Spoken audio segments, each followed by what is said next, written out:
In the summer of 2008, the United Kingdom is under siege. Over 3 months, nearly 200 UFO sightings sweep across Great Britain. How big it was, if it had come nearer, I just don't know. A huge triangular object, like one seen over the United States. I've never seen anything like it. And new images surface. In one, an unknown object in close proximity to a tornado. This is probably the best photographic evidence I've seen yet. In another, something bizarre is photographed tumbling through the air. And strangest of all, a police helicopter hotly pursues an unknown craft. Police claimed that the helicopter chased the UFO. Could there be a reason for this sudden UFO escalation? The object accelerated 10 times as fast as a military jet. And is the British government hiding something? This is case number 52004, UFO Storm.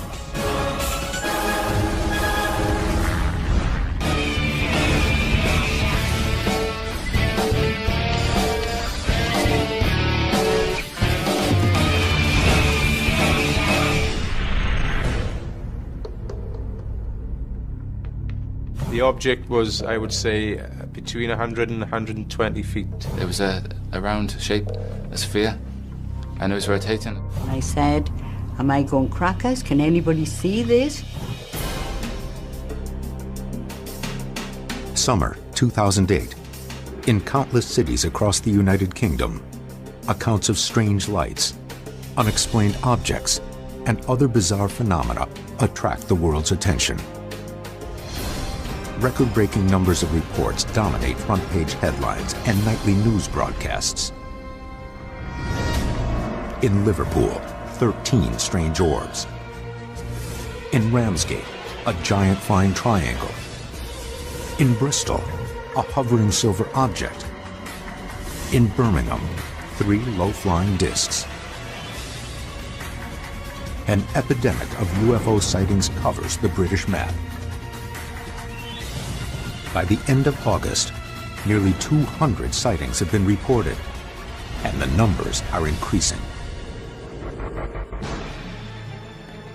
We've landed here in the United Kingdom because currently England is the world's hotspot for UFO sightings.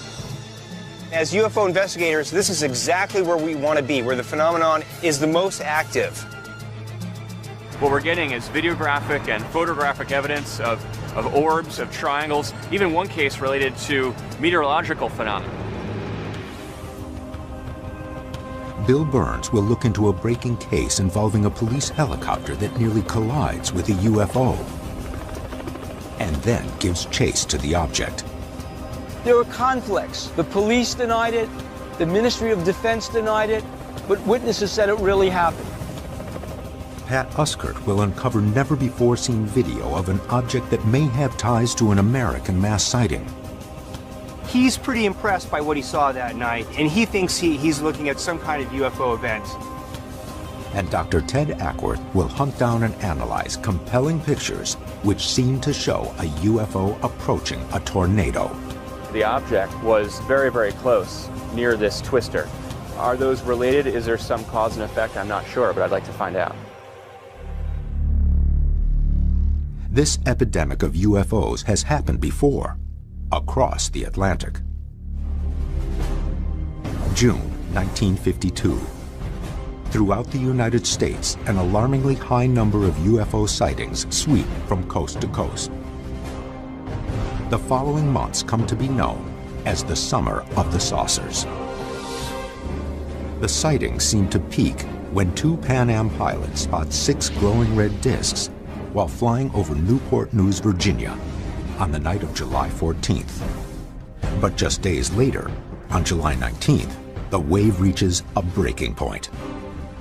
In the skies over Washington, D.C., air traffic controllers at Washington National Airport track several objects flying over the White House. But the objects vanish before Air Force jets can scramble.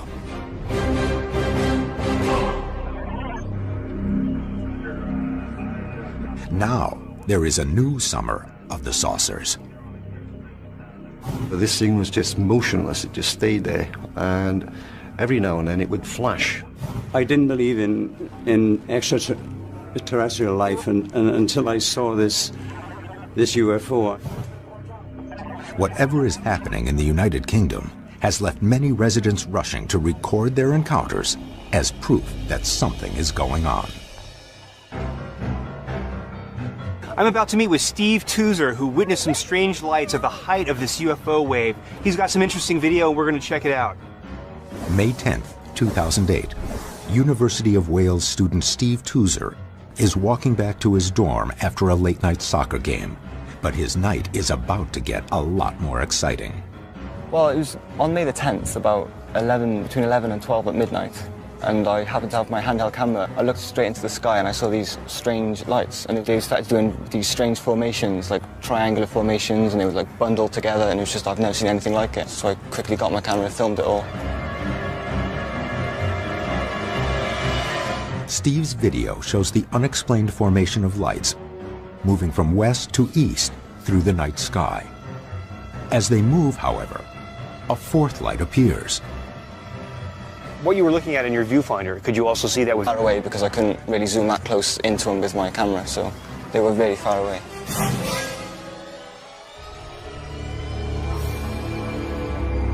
What was their trajectory? Most of them went across the sky. Did they exhibit a sort of independent movement? Yeah, it's like they were like together talking to each other or something. I don't know, just doing something. There's different formations, and then they would just disappear. I have to say, the footage is very interesting. We are looking at lights in a formation that are hovering over the town. Now, because of the distance and the quality of the camera, I can't really know what these lights were, but that's why we're going to have it sent to the lab and have Ted analyze the footage and see what he can make of it. Steve Tuzer isn't the only person perplexed by strange objects in the British skies in the coming months. July 28th. In Bury, 160 miles west of London, retired professional photographer Roger Williams is relaxing in his backyard when he notices something flashing in the afternoon sky just above the roof of his house. What I actually saw was some flashing in the sky, bright flashing. My first thought that was an aircraft tumbling. But then Roger notices the object is not losing altitude. The saucer-shaped metal object appears to be spinning in place. So you saw the object up here, and what happened next? Well, I thought after I watched it for a short while, I decided to go upstairs to get my camera. Roger snaps these pictures from his bedroom window. He photographs a silver-colored object against a clear blue sky. The object is blurry, but visual processing should be able to enhance the image to get a better look. Roger also captures a passing airplane, which provides an instant visual contrast that will be important in future analysis. I realized that there were no wings or anything like that. It was a sort of a donut shape with reflections around the edge. So obviously it wasn't a plane or anything like that.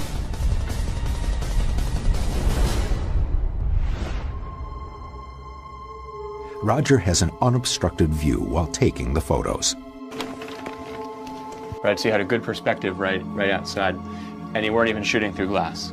No glass, just straight through there. It's up in that direction. Yeah, and it looks like you were stabilizing your hand on the side of the window. That's right. All right. Well, those are great shooting conditions. After taking the pictures, Roger immediately loads them into his computer for a better look. How many did you take altogether? It's basically about 4 or 5 shots. And you took those over the course of how much time? Just a couple of minutes. The similar focal planes of the object and the airplane flying nearby provide important visual information. So this is a really interesting question to me, is because in this frame that has both the aircraft and our object, they appear to be in relatively similar quality of focus. So they are probably at similar distances, but I think it really depends on what the settings were for the lens. From that, we should be able to get a sense of the depth of focus.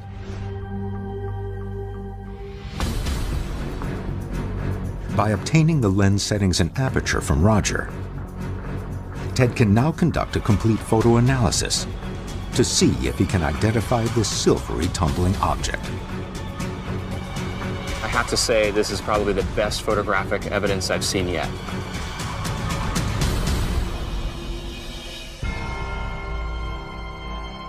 But Steve Toozer's and Roger Williams's sightings are just paving the way for the most controversial event of the summer. On June 7, 2008, just outside of the Welsh town of Cardiff, a police helicopter, reportedly preparing to land at St. Athan Royal Air Force Base, is nearly struck by a UFO. To many researchers and news agencies, this is Britain's most compelling UFO case in years.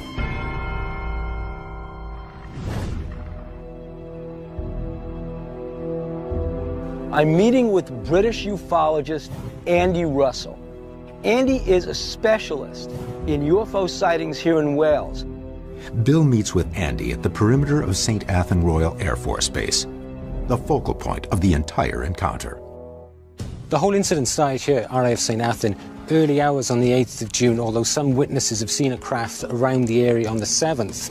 When the helicopter was coming in to land, the crew noticed a small UFO approaching it at a high speed. The crew took evasive action. Originally, South Wales Police claimed that the helicopter chased the UFO. We've got witnesses in Cardiff and St. Mellons and a few other areas that have witnessed that chase. Later, South Wales Police have retracted that statement and said that the chase never took place. Why would the police change their story? Bill has tracked down a lead that may prove the authorities are involved in a cover-up. We found a commercial pilot who was in that airspace that night. He was approaching Cardiff Airport, and the tower radioed him and said, "Be advised, a police helicopter is tracking a UFO in your airspace." One pilot's confession may help prove the authorities gave chase to a UFO. What were the police following? And were they trying to keep up with technology well beyond their own? The object accelerated 10 times as fast as a military jet.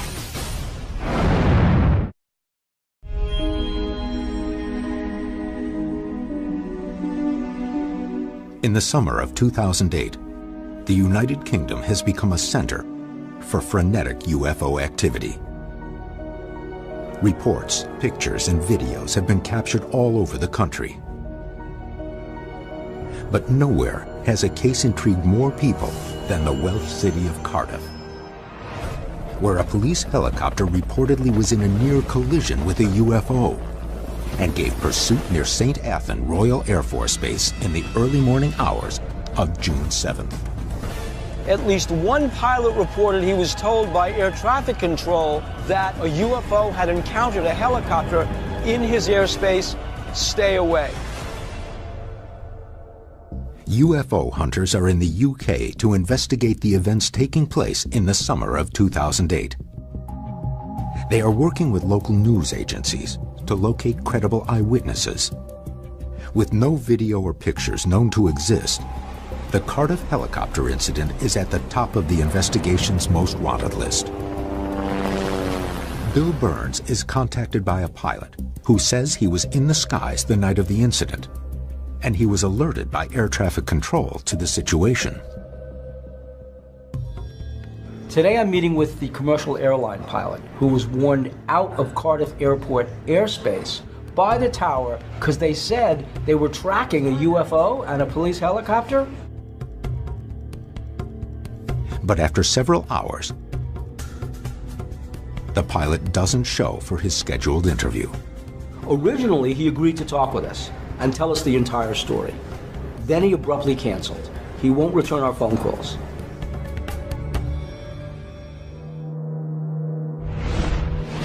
His initial emails show he is eager to participate.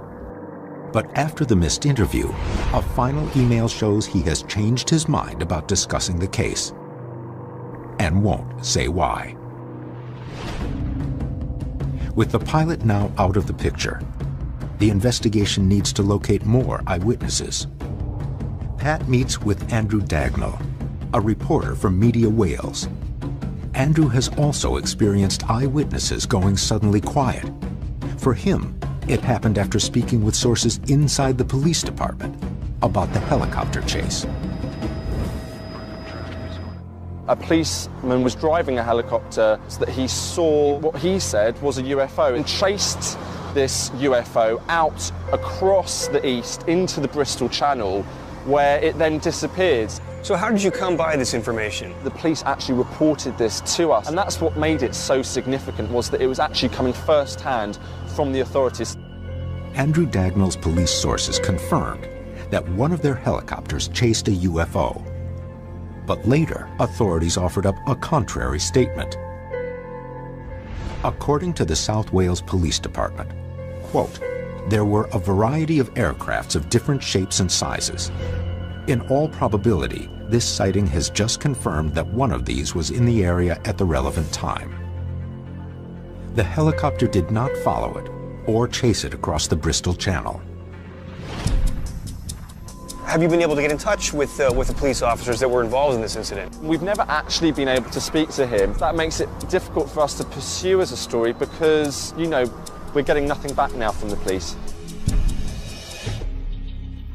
This seems to be very common with these sightings. Something big happens, and then they attempt to cover it up, basically. I think we're onto something, that something really did happen over Cardiff involving what appears to be a genuine UFO.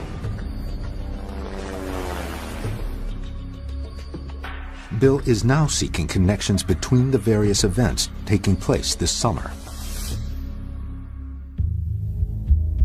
To further understand what may be going on, he is meeting with Nick Pope, a former Ministry of Defense investigator who was assigned to UFO cases by the British government. So we have a video that someone shot of an object over South Wales, and I'd like you to take a look at it and see if you think this resembles anything like the descriptions that you've received. I mean, it's a fascinating piece of footage. It's interesting. Many of the Cosford witnesses talked about two lights, and it was only later that some of them, particularly those who saw it really close, noticed a third and fainter light. But yeah, that is similar to what's been reported at Cosford. The Cosford incident took place on March 30th and 31st in 1993. It involved over 100 witnesses who saw 2 or 3 lights on what they believed was a triangular-shaped craft. The incident entangled 2 Royal Air Force bases, Cosford and Shawbury. What's at these bases that would interest some kind of other craft? Shawbury is somewhere where helicopter training is undertaken. Cosford is basically an engineering base. So it's a wide mixture of different establishments. These aren't just UFO sightings, however. These are craft that actually go over the base, they hover over the base, they linger over the base. More than that, in relation to the Cosford incident, one of the Air Force witnesses told me that the object accelerated away probably 10 times as fast as a military jet. It's not just lights in the sky. When it comes to sightings at military establishments, whatever this phenomenon is, does seem to be paying particular attention. We don't know what these things are, but they're in our airspace, and we want to know.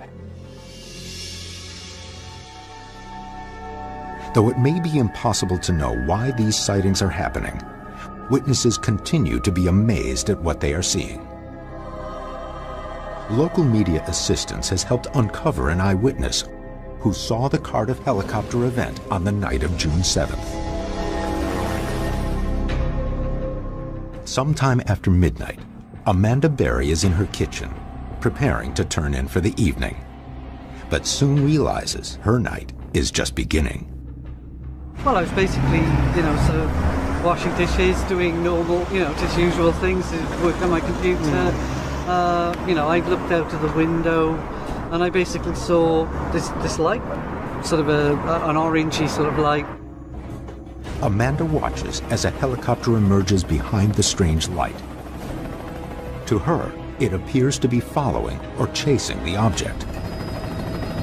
What drew your attention to this thing? What was unusual about it? Well, I mean, it was flying quite quickly, but it was sort of flying in a very smooth way, which you wouldn't, in a sort of broad arc. According to Amanda, it is able to evade the helicopter with relative ease. Did it appear that this thing was moving faster than the helicopter? Yes, it did. I was getting the impression that the helicopter was kind of struggling to keep up with it, and it seemed to be flying along quite effortlessly, really. I mean, it was almost like as if it was teasing the helicopter, you know. Amanda's description matches what many local media outlets reported hearing from other witnesses. But skeptics dismiss this sighting, claiming it is something far more prosaic, a simple paper balloon known as a Chinese fire lantern. Chinese fire lanterns are often used in celebrations such as weddings, birthdays, and concerts across the United Kingdom. In fact, fire lanterns were launched the night of the sighting at a wedding in the town of Cowbridge, only 5 miles from the St. Athan base.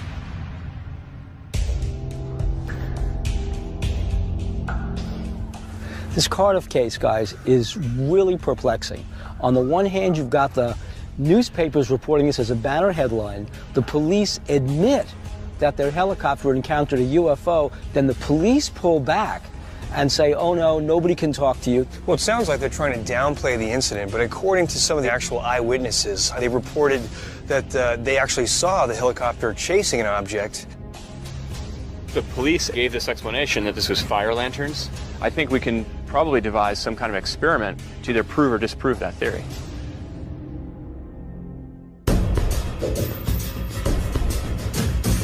To put this theory to the test, Amanda has agreed to observe a series of fire lanterns and see if they appear anything like what she witnessed on the night of June 7th. With an eyewitness at the ready, the experiment is set for launch. Are police ignoring a case of simple misidentification? Or are they refusing to come forward because of a UFO incident at a Royal Air Force base?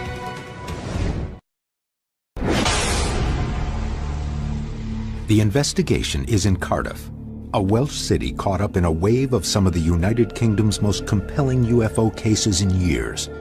Video of what could be a huge craft. A strange picture of an object without wings tumbling in the afternoon sky. And a helicopter that reportedly pursued a UFO over the Bristol Channel on June 7, 2008.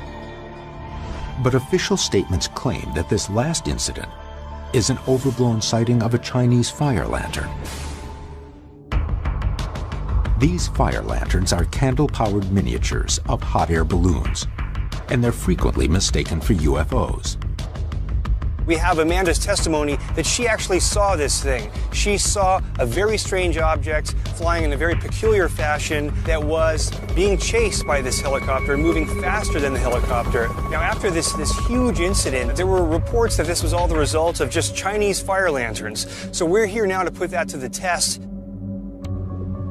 Amanda saw the object approximately 300 yards from her house. To accurately recreate her line of sight, Bill and Ted launch a fire lantern from a separate position 300 yards from Amanda and Pat. I'm down here at base 1 with Bill. He and I will be releasing it from here. Down this way at about 300 yards is base 2. That's Pat and our witness. They're in position and ready to view our release of the lantern. What we really want is your opinion about, does this thing look anything like the object that you saw on June 8th? Okay, we're going to light off the lantern, eyes in the sky.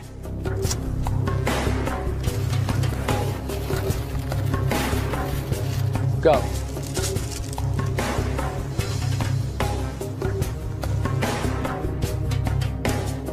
Okay, we have liftoff. Copy that, we see it.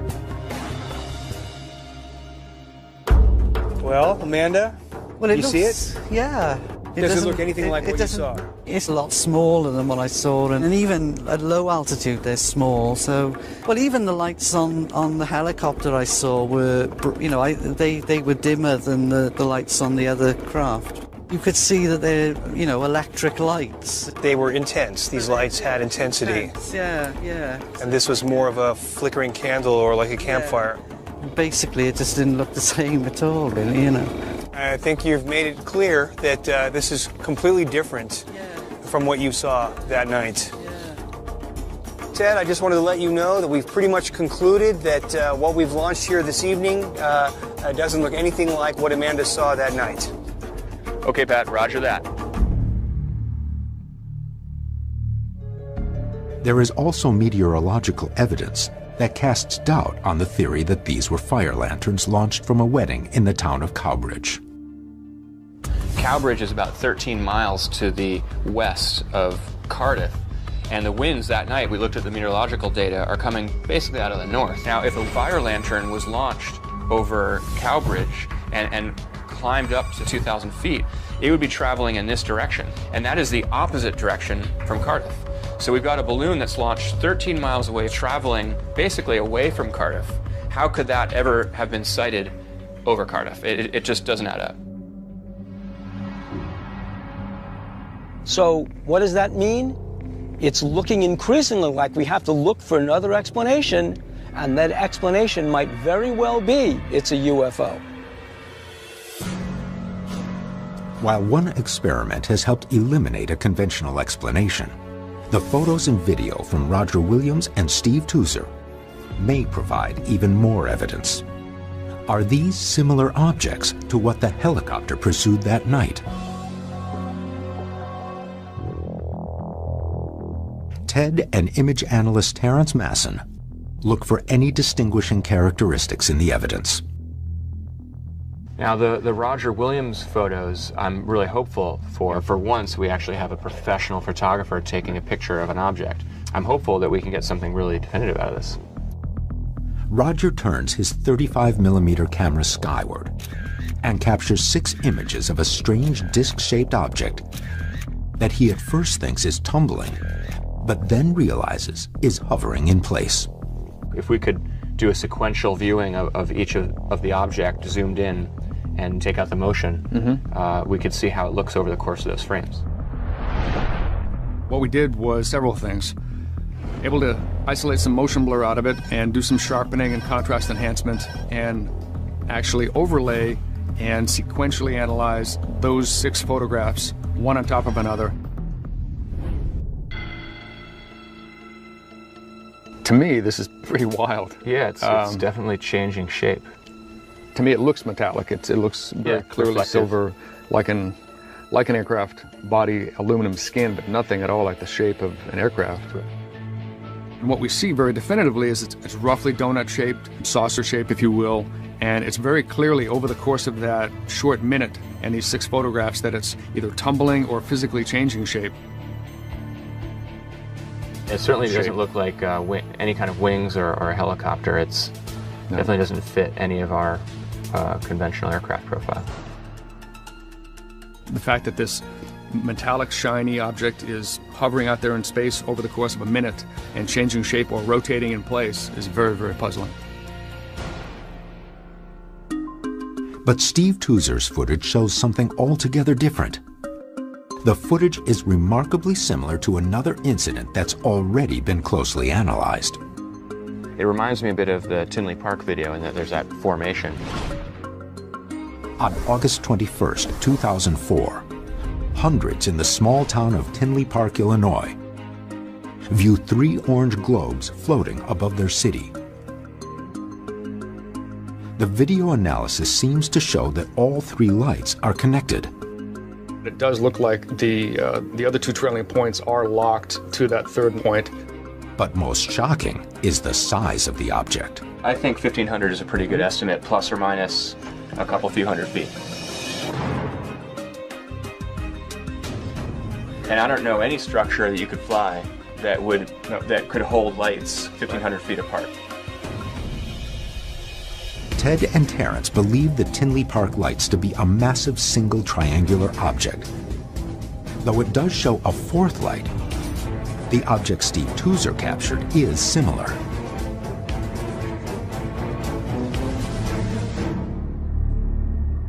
It makes me curious whether or not these lights are part of a larger structure. All right, so we see here the stabilized footage. Yeah. The light on the left is the one that I actually pinned. And again, similar to Tinley Park. To my eye, they're pretty stable. To the naked eye, they do seem about the same position. It really does seem to be the structure locked together where we're doing some sort of rotation. So what Terrence's analysis is telling us is that these 4 point sources are clearly locked together in formation, but it's a very sophisticated formation where they're not just hovering together, but they're rotating en masse as one object. It really leaves me wondering what this could be. One final photo could shed light on the dramatic increase of sightings in the United Kingdom, as a photographer in Lancashire captures what appears to be a UFO approaching a tornado. Everybody has said, what is that? The latest wave of UFO sightings over the United Kingdom has seen strange triangles, bizarre silvery objects, and a helicopter pursuit over the Bristol Channel. But the most unique case might involve a UFO and a tornado. Melanie Walwork of the Lancashire Evening Post received this photo days after it was taken. Well, yeah, I thought it was certainly very interesting. It was crazy enough that there was the funnel cloud in Lancashire for a start, never mind now with this, this thing next to it that no one was, too sure what it was. But more compelling for Mel is the amount of sightings in the area, especially this summer. Do the sightings tend to come together in certain months of the year? There certainly has been a lot over the last few months, obviously the summer months. Lancashire is a hot spot. Though Mel received many calls and many reports, none had the evidence that Pat Regan did when he snapped his photograph. July 6th, 2008. Pat Regan is on a normal afternoon excursion with his daughter Jasmine in Lancashire. He takes this photo when he sees the tornado forming in the distance. When he arrives home, he downloads it to his computer for a better look. At first, it just seems to be a picture of the nearby tornado. But on closer examination, Pat discovers it contains something even more intriguing. Ted and Pat head out to meet Pat Regan and his daughter Jasmine at the exact spot of their sighting, the Rufford Canal. It almost looks like we could have another tornado again today. Yeah. Are these similar conditions now to the day you had the sighting? It's a little bit cooler than when we saw the tornado. There was blue sky like this, but it was also quite thundery. So Jasmine first spotted the twister around here. Jasmine was playing there, and I heard her saying, "Daddy, Daddy, there's a twister, there's a twister." Concerned at first, Pat realizes that the funnel cloud is far enough in the distance to take a photograph. He seizes the opportunity. But he realizes he captures something even stranger when he arrives home. There was a speck in one of the pictures, and this is the speck that everybody has said, "What is that?" Pat enhances the photograph. In what seems to be close proximity to the tornado, he sees a strange greenish disc-shaped object. We don't know what it was. We said, well, could it be something from the twister? Could it be an aircraft? But all these seem to be impossible because it doesn't seem to be anything like that. So you didn't see the UFO that day? No, we didn't. Well, we saw it, but we didn't register it in our brains. It was there because it was on the picture. Yeah, we only noticed later on. Do you know if the twisters caused any damage? Didn't get the feeling it was going to do any damage, but it only seemed to be peaking downwards some distance from actually Earth. It wasn't touching down? It didn't seem to be. But when you were watching it, did you see any debris getting kicked up at the base? No, we didn't. If the tornado didn't touch down, it probably couldn't have picked up something large enough to be the object in the picture. Seems strange to me is that we have a sighting of some unknown object associated with a strange meteorological phenomenon, and apparently the object was very, very close near this twister. Are those related? Is there some cause and effect? I'm not sure, but I'd like to find out. But with so many unidentified objects being seen this summer, many are asking why the British government isn't seriously investigating this UFO wave. The British government has upheld the importance of UFO investigation for years and recently declassified the largest number of UFO investigations in this country's history. These files contain details of hundreds of sightings of strange lights and objects in the sky from 1978 to 1992. Nick Pope, who led the UFO project at the Ministry of Defense until 2006, examined many of these cases, some of which remain unsolved. The amount of records that the MOD has on UFOs must be voluminous. Oh, absolutely, yes. We've had over 11,000 UFO reports investigated since the early 50s. And of course, all these cases now are beginning to come out with the release of the MOD's UFO files, which has started this year. The release of the files has coincided with one of the biggest waves of sightings in the country's entire history. And so the MOD must be really frantic over what you called in the New York Times, Britain's Summer of the Saucers. Yes, it is. But despite what seems like transparency, little information on these newest sightings is being discussed. People are using the Freedom of Information Act to go after the records, and they're not really finding them. Now, I have a theory about this. I mean, a couple of times in the MOD, somebody said to me words to the effect of, oh, well, I'm just going to write to this person about this. And I said, no, don't do that. You'll create a paper trail. And if there is no paper trail, then officially released documents aren't telling the whole story. So when people try to research cases like Cardiff today, you're actually partly responsible for the fact that there is no paper trail on Cardiff. Well, I'm not sure if it's my personal fault. It was just the culture on sensitive issues. We were aware of FOI and sometimes did what you might call a workaround, as it were. Could the MOD's release of the classified files just be a smokescreen for their current UFO investigations? You can guarantee that even if there is no paper trail, the MOD is well aware of these cases and investigating. With solid meteorological data, field perspective, and a photograph, this may be the investigation's best chance of determining what's in the skies over Britain in the summer of 2008.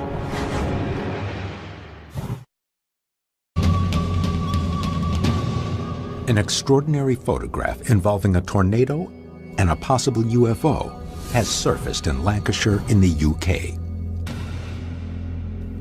Could this be the evidence needed to validate the numerous sightings sweeping the United Kingdom in the summer of 2008? I'm at the University of Manchester at the Centre for Atmospheric Sciences. I'm about to meet with Dr. Grant Allen, who's an expert with tornadoes and twisters. I'm hoping that Dr. Allen can give me some information about the tornado that I can use when I get into the digital image processing.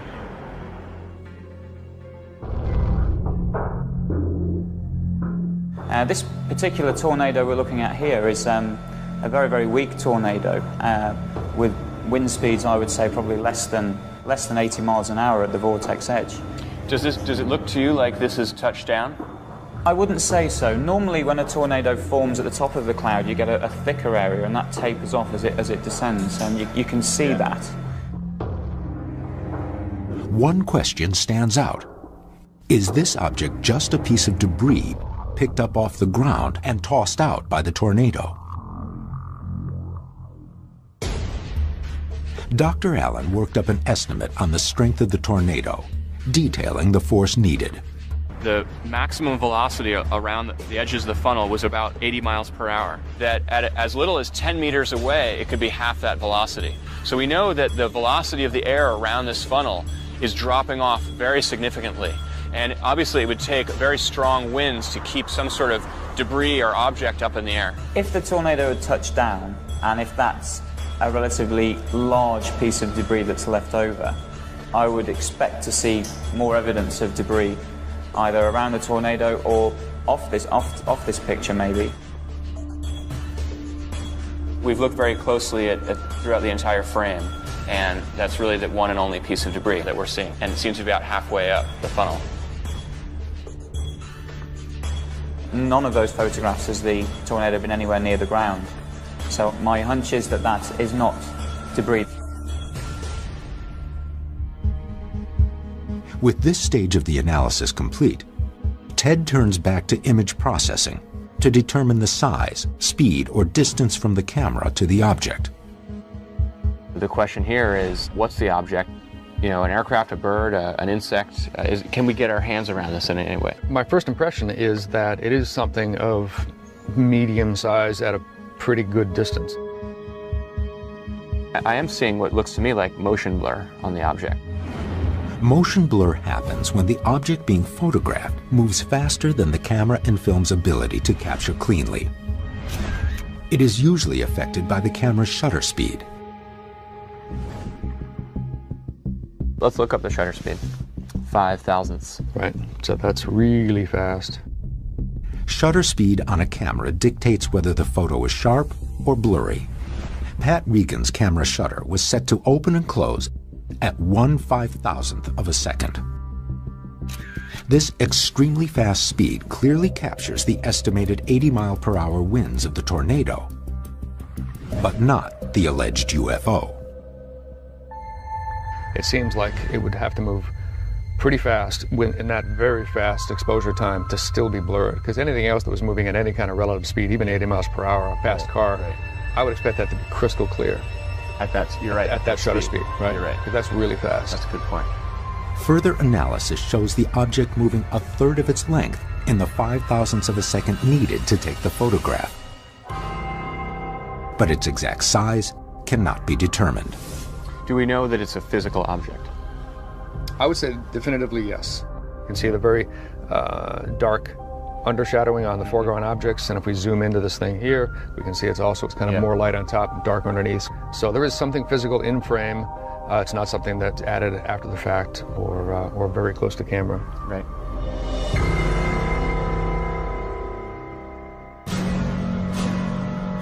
No debris in this area is to be expected, and yet there's this large object in there traveling at a very high rate of speed right next to the tornado. So it's very curious. There's a lot of unanswered questions. A mysterious flying triangle. A metallic sphere shot by a professional photographer. A large, fast object that doesn't look like any known craft approaching a tornado. This has been a really fruitful trip. We've been able to collect what, in my impression, has been some of the highest quality photographic evidence I've ever seen. From conducting our own experiments, I'm of the opinion that there actually was some kind of unusual object that interacted with this helicopter. We found that even though the MOD is releasing its files, it's still keeping mum about cases. We're left with the possibility that we will uncover the piece of thread that will unravel the whole secret and finally reveal the truth. But even as the summer draws to a close, the events continue. September 7th, just outside of Southport, near Pat Regan's sighting of the tornado object, residents flood emergency services with reports of a blazing object falling out of the sky.